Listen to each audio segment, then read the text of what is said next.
오늘 우리 이제 히브리서 말씀을 함께 함께 읽었습니다. 여러분들께 한번 제가 질문을 먼저 드리면서 말씀을 시작하려고 합니다. 여러분들은 얼마나 자유함을 누리면서 살고 계십니까? 자유함이라는 게 어디서 자유하냐라는 거겠죠. 아내로부터 남편으로부터 자유함이 아니라 죄와 사망의 법에서 여러분들은 자유함을 누리고 계십니까? 라는 질문입니다. 흑암의 권세로부터 자유하고 계십니까? 잘 모르겠습니까? 우리가 교회를 다니면서 자주 그런 설교를 듣고 자주 그런 가르침을 받는 것 같습니다. 우리가 계속해서 죄를 회개하고 죄를 또 회개해야 된다. 우리 죄를 뉘우쳐야 된다. 저도 생각해보면 요즘 그 새벽 예배 때 계속 역대하를 보면서 그 왕들의 악행이 자꾸 나오니까 그걸 보면서 우리도 매일 우리의 죄를 살펴야 된다고 하고, 아까 저도 기도할 때 자연스럽게 또 우리 죄에 대한 얘기를 또 하고 있고, 항상 우리는 그래서 우리 죄에 대한 그런 회개들, 이런 것들을 우리는 항상 얘기를 하고 그러면서 살아가고 있습니다. 그러면서도 충분하지 않다라는 느낌을 받기도 합니다. 그게 이제 어떤 거냐면 이 회개와 또 이 죄, 그리고 거기서 나오는 이제 죄책감, 그것의 순환이 계속해서 우리가 그 순환 속에서 살아간다라는 것이죠. 나는 죄인이다. 나는 죄책감을 갖는 것이죠. 그러면서 회개를 하고 또 계속해서 그 굴레를 갖고 가는데, 그 안에서 이제 하나님과의 관계가 형성이 되는 거겠죠. 그러면서 우리는 여기까지 가는 것이죠. 나는 부족하다. 나는 결코 충분하지 않다. 왜냐? 나는 죄인이니까. 나는 죄인이니까 나는 부족하다. 이렇게 우리는 자꾸 생각을 하게 된다라는 것이죠. 그런데 미리 결론을 말씀드리자면, 복음은 우리에게 그렇게 가르쳐주지 않는다라는 것을 우리가 오늘 좀 아셨으면 좋겠습니다. 복음은 우리에게 이것과는 다른 이야기를 가르쳐줍니다. 우리는 일단 예수 그리스도 안에서 용서를 받은 자들입니다.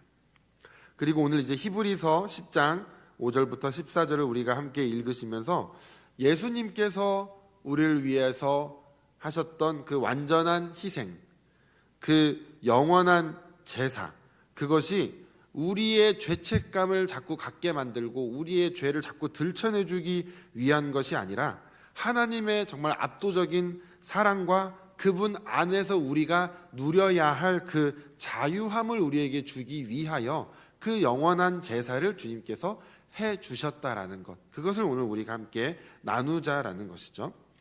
먼저 우리가 그것을 알기 위해서는 구약의 그 희생제사, 그 제물과 그 제사에 대해서 생각해 보아야 합니다. 오늘 우리가 읽은 10장 8절부터 11절에서는 이런 것들을 이야기합니다. 주께서 제사와 예물과 번제와 속죄의 제사를 기뻐하지 아니하셨다라고 되어 있습니다. 이게 분명히 구약시대에 행해졌던 제사의 방식인데 왜 이것을 기뻐하지 않으셨을까? 왜냐하면 그것이 불완전하기 때문입니다. 11절에서 이렇게 말합니다. 제사장마다 매일 서서 섬기며 자주 같은 제사를 드리되 이 제사는 언제나 죄를 없게 하지 못하거니와, 이렇게 기록되어 있습니다. 그러니까 죄 때문에 제사를 드리기는 하는데 죄를 완전히 없게 하지 못한다라는 것이죠. 즉 일시적인 해결책에 불과한 것이다. 죄를 완전히 없애지는 못한다라는 것입니다.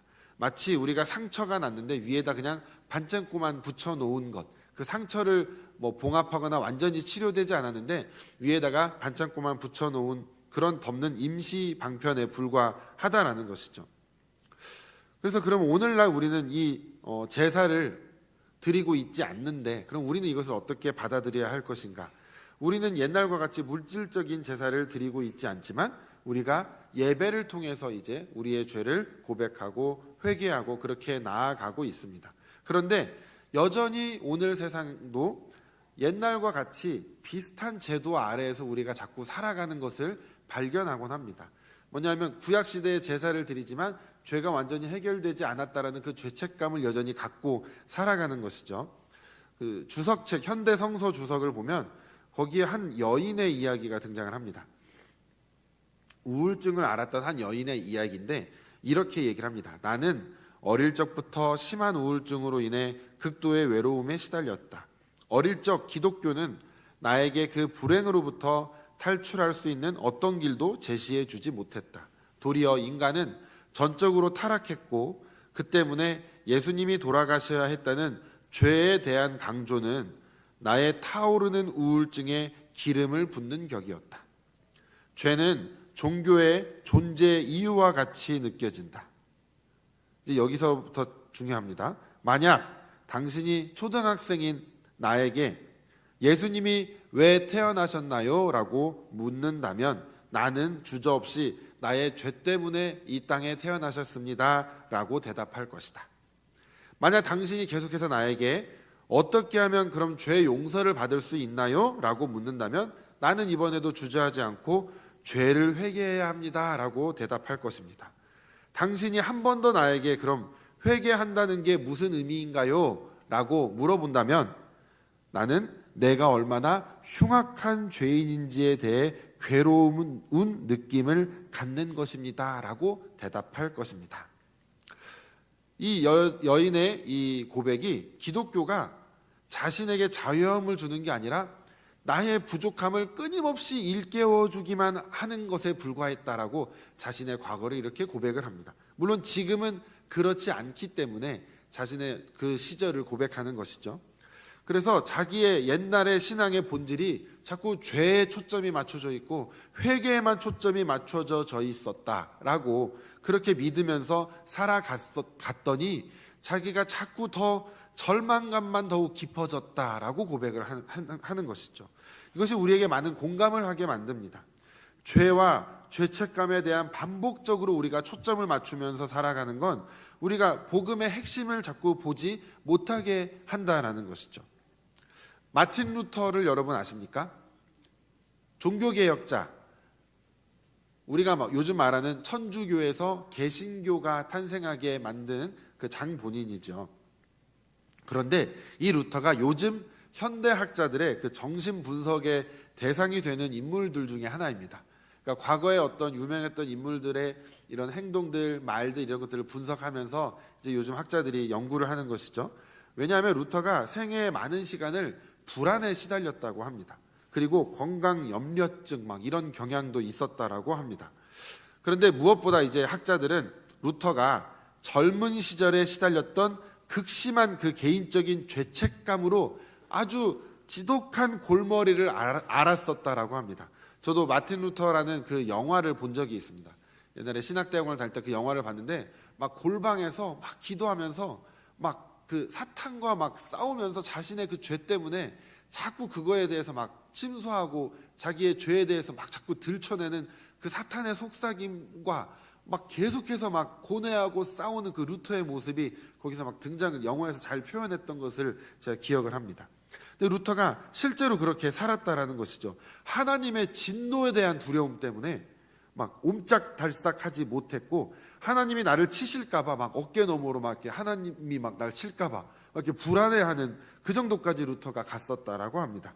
그래서 루터가 처음으로 자기가 이제 집전했던 그 미사에서 성찬식을 하던 그 중에 자신이 하나님 앞에 설 자격이 없다라는 걸 순간 자각하게 돼버리고 그 자리에서 그냥 얼어붙어 버리고 더 이상 성찬식을 진행을 하지 못했다라고 합니다.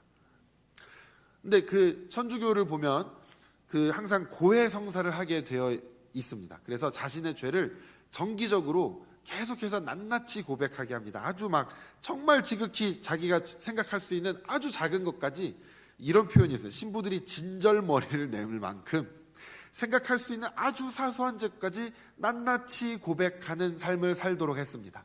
그렇게 해서 이제 죄를 자꾸 회개하게 이제 이끌어줘야 되니까 고백 성사 또는 고해 성사를 그렇게 했는데 루터가 그것을 하는 과정에서도 죄책감을 전혀 해결하지 못했다라고 합니다. 오히려 그것을 함으로 인해서 더 자기가 죄인이구나 이것에 자꾸 빠져들었다라는 것이죠.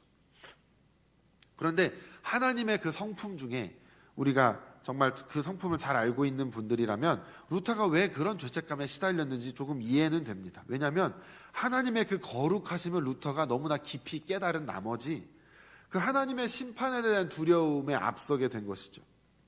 그래서 세상의 어떤 사상가들은 그 창조주 하나님의 거룩하심과 이 루터가 가지고 있는 그 인간의 죄의 깊이를 알지 못한 채로 루터를 분석하면 루터는 좀 반 미쳐 있는 사람이구나, 미치광이가 아닌가, 이렇게 그냥 분석할 수 있다라는 것이죠.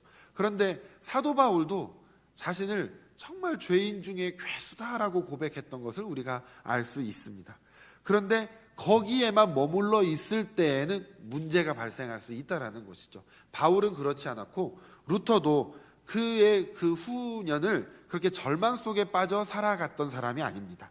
그는 죄책감과 이런 것들 때문에 결국 성경을 피고 계속 읽고 하는 과정 가운데 우리가 오직 믿음에 의해서 그리스도의 의로 말미암아 의롭다고 인정을 받게 되었다라는 것을 깊이 깨달아 알게 됩니다. 그래서 로마서 1장 16절과 17절을 루터가 너무나 중요하게 생각하고 그것을 계속해서 이야기하는 것이죠. 제가 읽어드리겠습니다. 내가 복음을 부끄러워하지 아니하노니 이 복음은 모든 믿는 자에게 구원을 주시는 하나님의 능력이 됨이라.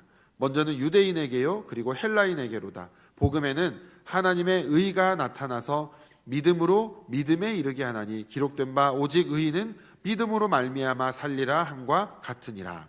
아멘. 루터는 이 말씀을 읽으면서 그리고 이 말씀을 가지고 또 그 강연을 하고 하면서 이 말씀을 깊이 깨달아 알게 되면서 자신이 자유할 수 있는 존재구나, 죄책감에 시달리는 것이 바른 복음이 아니구나라는 걸 깨닫게 된 것입니다. 그리고 나서 막 논문을 씁니다. 그 고해성사와 이런 것들이 우리를 오히려 자꾸 죄의 굴레에 빠져들게 만들고 있다라는 걸 루터가 이제 비판하면서 그런 논문들이 차곡차곡 쌓이면서 이제 나중에 그 95개조 반박문이 등장을 하게 되고 그러면서 이제 종교 개혁을 루터가 점점 일으키게 되는 것이죠. 그래서 우리가 그리스도 안에 있는 우리는 거룩하신 하나님을 두려워할 필요가 없다라는 걸 루터가 정확하게 못 박아서 이야기를 하는 것입니다. 그래서 우리가 우리 죄의 심각성과 하나님의 그 거룩하신 성품, 특히 구약 성경을 읽다 보면 하나님은 진노의 하나님이야, 무서운 하나님이야, 공의의 하나님이야, 우리가 이런 것들에 자꾸 집중하게만 된다면 우리의 악행 때문에, 나의 죄에 대한 본성 이런 것 때문에 자꾸 무기력해지기 쉽상입니다. 그런데 그럴 필요가 없다라는 것이죠. 복음의 좋은 그 소식은 인간은 비록 본성상 죄인이지만 오직 하나님의 아들이 구원을 주신다라는 것을 믿는 자는 하나님이 의로운 자로 받아주신다라고 분명히 우리에게 가르쳐주고 있기 때문입니다. 그렇기 때문에 우리는 하나님 아버지와 화평을 이루게 되고 하나님의 영원한 진노를 더 이상 두려워하지 않아도 되는 것입니다. 왜 이것이 가능하게 되었냐면 오늘 우리가 읽은 말씀, 예수 그리스도의 완전한 희생, 그 영원한 제사 때문입니다.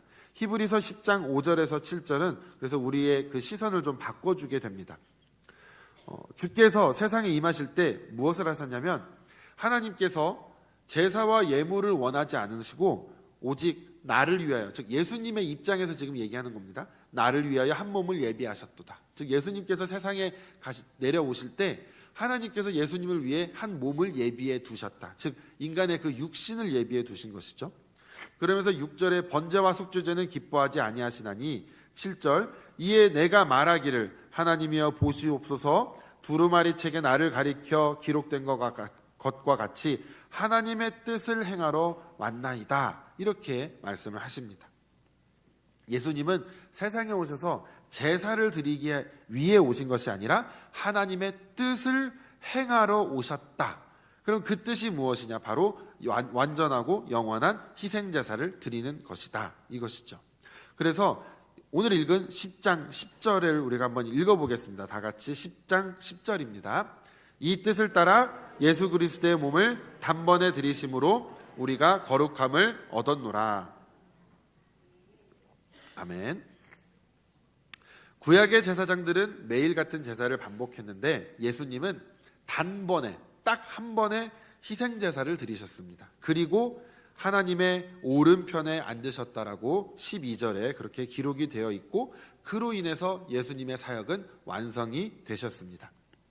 왜 한 번의 희생으로 그럼 충분한 것인가?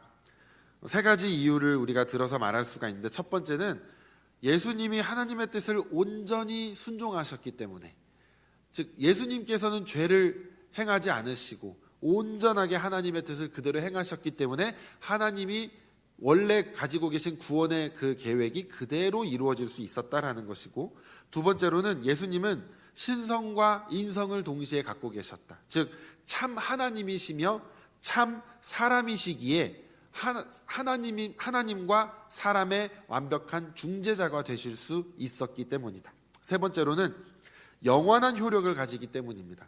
동물의 피는 한시적입니다. 유한한 존재이기 때문에. 하지만 예수 그리스도의 피는, 그 희생은 영원히 유효하다라는 것. 그래서 예수 그리스도의 한 번의 희생으로 모든 것이 충분하게 이루어졌고, 그 희생이 하나님과 우리 인간 사이의 장벽을 다 허물게 되고 우리를 하나님과 완전한 교제 속으로 이끌게 되었다라는 것입니다. 그래서 이것은 우리가 심판의 행위가 아니라 사랑의 행위다라고 우리는 이해를 해야 하고, 그렇게 기억을 해야 하는 것입니다. 우리가 잘 아는 말씀이죠. 요한복음 3장 16절, 하나님이 세상을 이처럼 사랑하사 독생자를 주셨다. 예수님의 그 희생은 인류를 정죄하기 위한 것이 아니라 너무나 사랑하셔서 해방시키고자, 자유함을 주고자 하신 것이 바로 예수님의 희생이다라는 것입니다. 그러니까 우리가 이제 죄책감에서 자유함으로 우리는 나아가야 하는 자들이 된 것이죠. 그래서 여기에 이제 우리가 도전을 받는 것입니다. 이 자유 속에서 살기 위해 우리가 애써야 하는 것인데, 그것이 노력으로 되는 것이 아니다라는 걸 깨닫고 자유함으로 나아가자라는 것입니다. 아까도 말씀드렸지만 죄의식과 회개에 너무 집중하다 보면 내 자기 정죄, 그 악순환에 빠질 수가 있습니다. 그리고 우리가 하나님 앞에서 우리는 너무 부족하다, 우리는 어쩔 수 없다, 이런 운명에 처했다라고 자꾸 믿기 시작하게 된다라는 것이죠. 그런데 이것이 이런 그릇된 죄책감, 자기 비하, 자기 부정, 이런 것들이 하나님께로 가까이 가지 못하는 그냥 나의 모습, 거기서만 그치는 게 아니라 이것이 더 심각한 것들을 초래하게 되는 것입니다. 뭐냐면 하나님과 단절됨을 우리가 경험하게 되는 것인데, 그것이 우리의 삶 자체를 아주 피폐하게 만든다라는 것이죠. 당연히 하나님과 단절되는 것, 그거 하나만으로 물론 모든 건 끝이 나지만, 이제 그것이 우리의 삶의 여러 영역 가운데 문제점으로 드러날 수 있다는 것입니다. 왜냐하면 우리가 평안함을 누리지 못하니까, 하나님의 친밀함을 누리지 못하니까 우리가 자꾸 우리 스스로 루터와 같이 자꾸 그런, 누가 다른 사람이 볼 때는 너무 심각한 어떤 정신적인 문제를 겪고 있는 것처럼, 나는 너무나 비천한 존재고, 나는 미약한 존재고, 나는 죄인이고, 이렇게 자꾸 나를 이렇게 내리누르게 되면 우울감에도 빠지게 될 것이고, 그것은 결국 사람들과의 관계에서도 드러나게 될 수 있다는 것이죠. 내가 자유함으로 기쁨으로 살아가는 빛의 자녀로 살아가는 것이 아니라 사람들과의 관계에 있어서도 계속해서 삐걱대는 여러 가지 문제점이 발생하게 된다는 것입니다. 그렇기 때문에 우리가 다시 복음을 바르게 이해하고 복음으로 돌아가야 하는 것입니다. 요한일서 1장 9절은 우리에게 이렇게 말합니다. 만일 우리가 죄를 자백하면 그는 미쁘시고 의로우사 우리 죄를 사하시고 모든 불의에서 우리를 깨끗하게 하실 것입니다. 즉 우리가 언제나 우리의 죄를 고백하고 회개하기만 하면 주님은 언제나 그것을 완전하게 사해 주신다라는 것을 우리는 반드시 알아야 됩니다. 죄가 뭐 부분적으로 남아있다거나 죄가 여전히 나한테 있다거나 이런 건 절대 있을 수 없다라는 것이죠. 오늘 우리가 읽은 히브리서 10장에서도 우리가 읽지 않은 부분 17절에 이렇게 나옵니다. 또 그들의 죄와 그들의 불법을 내가 다시 기억하지 아니하리라. 이렇게 우리에게 가르쳐 주십니다.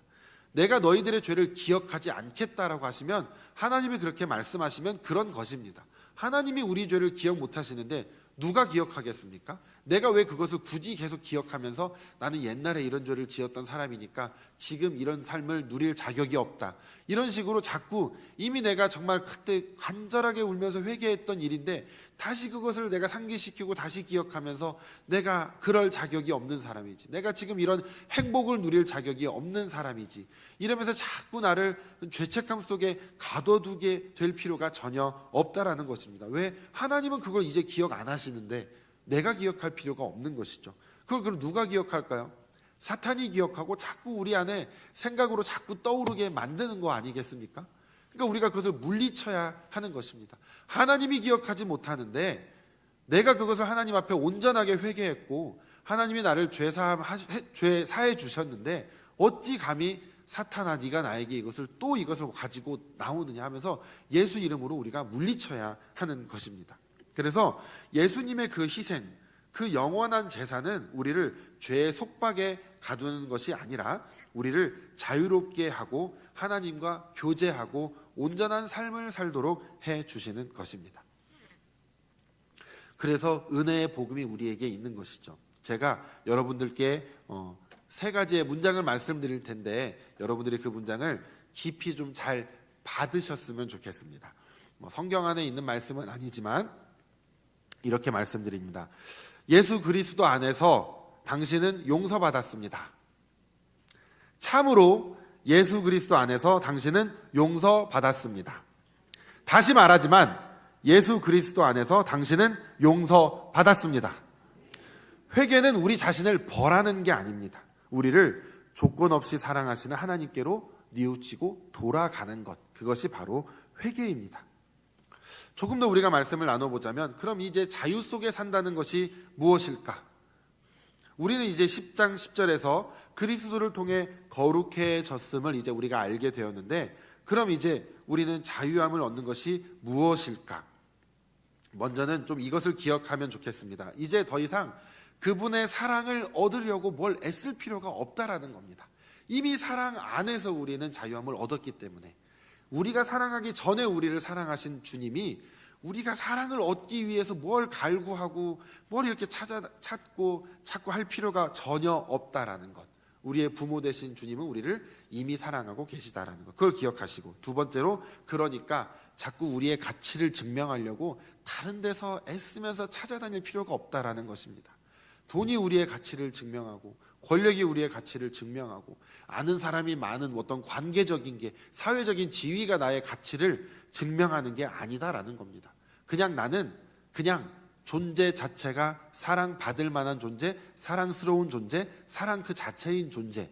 하나님이 우리를 그렇게 만드셨고 우리를 그렇게 사랑하고 계신다. 이것을 우리는 기억만 하면 됩니다.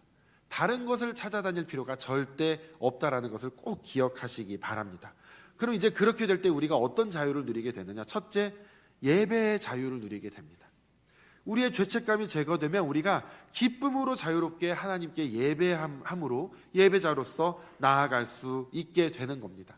우리가 예배 자리에 있으면서도 나는 막 이러면서 우리가 꿍해 있고 자꾸 이렇게 눌려 있는 것이 아니라 기쁨으로 하나님을 찬양하고 예배하는 온전한 예배자로 설 수 있게 된다라는 것이죠. 두 번째로는 예수 그리스도께서 우리를 사랑하신 것처럼 우리도 이제 다른 사람을 사랑할 수 있는 힘을 갖게 되는 것입니다. 더 이상 우리가 죄책감에 짓눌리지 않을 때 우리가 주변 사람들에게 은혜와 긍휼을 부어줄 수 있고 베풀어 줄 수 있게 되는 것이죠. 그것이 바로 세 번째로 다른 사람을 이제 용서할 수 있는 자유까지 우리가 누리게 되는 것입니다. 죄에서 자유함을 얻게 되면 나도 나에게 잘못한 누군가를 용서할 수 있는 자유함을 내가 허락할 수 있는 존재가 된다라는 것입니다. 얼마나 멋있습니까? 마태복음 18장에 그 데나리온 달란트 그런 비유가 나오죠. 100데나리온 빚진 자가 1만 달란트의 빚진 자, 이 얘기가 나오지 않습니까? 1만 달란트 빚진 자가 자기가 1만 달란트를 탕감을 받았는데 고작 1만 달란트의 그 한 달란트에도 못 미치는 100데나리온을 자기에게 빚진 자를 만나자마자 그 사람을 잡아서 고발해서 감옥에 넣어버립니다. 그것을 알게 됐을 때 다시 혼을 나게 되죠.